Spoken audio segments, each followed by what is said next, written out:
Wednesday, August 7th, marked the end of one chapter in the multi-year history of the Putnam Block Redevelopment Project in downtown Bennington, and the start of another. Ground was officially broken on the 4-acre site, which contains 3 historic buildings, including the Putnam Hotel at the southwestern corner of the intersection of Routes 7 and 9 in the heart of Bennington's downtown core, plus a former lumberyard and hardware store, with several state officials, including Governor Phil Scott and Congressman Peter Welch, on hand to cheer the local group of supporters who persevered through several years of effort to pull together a financial package to bring the initiative to this point. The Putnam Block is one of the most important economic development initiatives underway in Vermont right now. The fact is, we need to give a helping hand to our economic centers outside of Chittenden County. Places like Bennington, Brattleboro, Rutland, Springfield, and many others, in order to re-energize our rural communities. Big projects take vision, they take commitment, and they also take, of course, a little bit of money. But the groundbreaking was just the first of a 3-phase project that will ultimately require about $54 million to demolish, rebuild, and rehabilitate the structures into viable commercial and residential space that is hoped will breathe new life and economic activity into the downtown and the community as a whole. About half of the funding for the second and third phases has yet to be secured. Bob Stevens of M&S Development, the lead architect of the project, spoke about the challenges the Bennington Redevelopment Group, or BRG, had to overcome to get to this point. 3 years of trying to get this to close and a lot of help, so we're pretty excited to be here today to celebrate the groundbreaking and to really get started on the real work of building these buildings and getting it occupied. That's the point of this. It seemed like we kept discovering challenges every month down the road. So the biggest challenge is one that's the fundamental problem with our downtowns, our rural downtowns, in that the market doesn't really pay high enough rents to justify the cost of rebuilding. So we have a problem to begin with. And then we try to solve that by bringing different subsidy programs. This one needed perhaps more than most. And so it was that effort to get other participants, partners, to see the worth of this for the community, to bring capital in to close the gap. That's really what took 3 years. Yeah.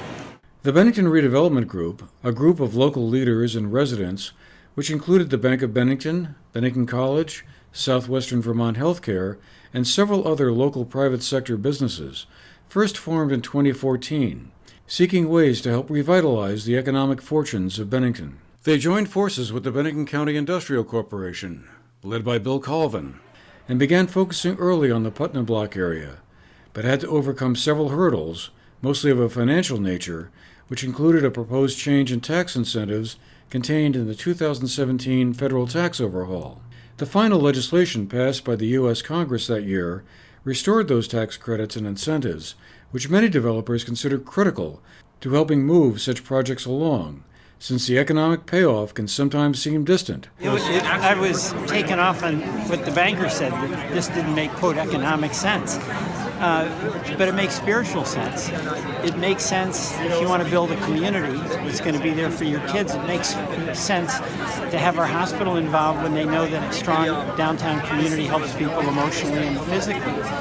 And it's so different than that sort of Wall Street approach where the hedge fund folks just want to get a bottom line that's beneficial to them, not for the community.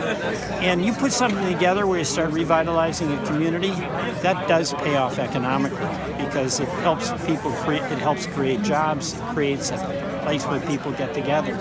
So the idea that everything just has to be on an economic calculation of immediate, very quick return versus a long-term commitment to a place in life, to a community, that's what's being challenged here. And that's what's so inspiring about what the folks in Bennington have done. The other thing that's really important is that you have to have institutions. You have to have these banks that are willing to step up. You have to have a state government with its help that is there to help its citizens who are trying to help themselves.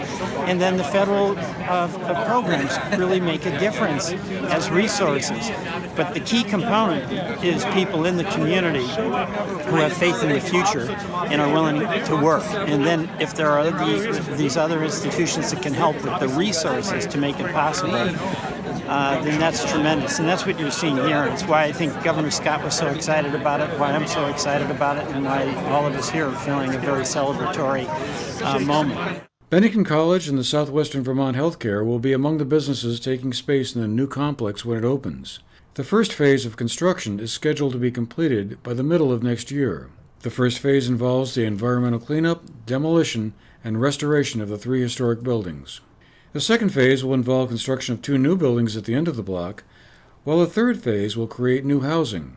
All told, the project will create about 175,000 square feet of commercial and residential space. Assembling the financial package was complex, involving numerous parties and approvals from 21 funding sources, including the state of Vermont, which allocated more than $3 million to the project, including federal pass-through funds. Breadloaf Construction in Middlebury is the lead contractor for the project, and when construction is at its peak, expects to have more than 100 workers on the site.